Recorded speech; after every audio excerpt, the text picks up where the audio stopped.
Today we're going to talk about 4 pitfalls that new leaders often fall into, how you can sidestep them and make a strong start. Number 1 is committing too early. So you've turned up for day 1 in your new job and you found yourself with a queue of people at your desk, all hoping that you're going to fix their long-standing, historic but urgent problems.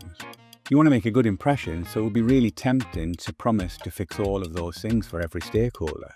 But be cautious, because committing to fix everything too early can derail you.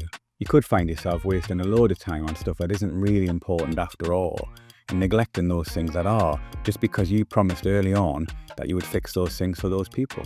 So instead of getting bogged down with all of those things really early in your tenure, take a breath.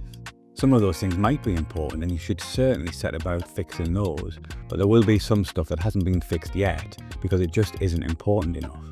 Pitfall number 2 is to neglect your own team.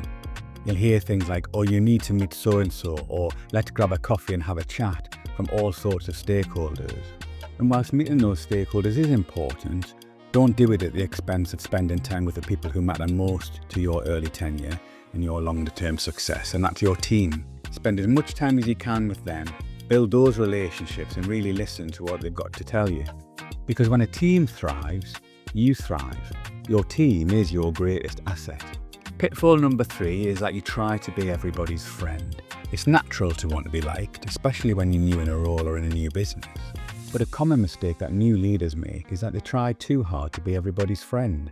Don't get me wrong, I'm not saying you shouldn't be friendly, but your focus needs to be on setting direction, setting expectations, and maybe making some tough decisions where necessary.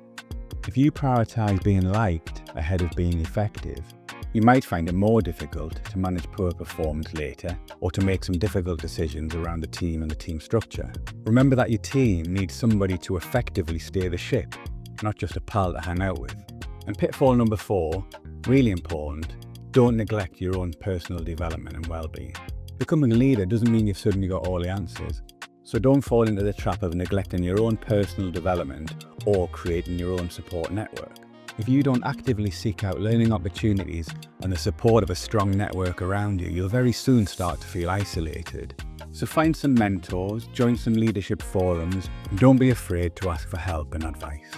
Your growth as a leader is continuous and ongoing, and having a strong support network is going to be critical for you navigating the challenges ahead. So avoiding those 4 pitfalls will go some way towards setting you up for success in your leadership role. Which of these do you think is the most challenging for new leaders? Or can you think of something else that is a common pitfall that new leaders ought to avoid? Comment below.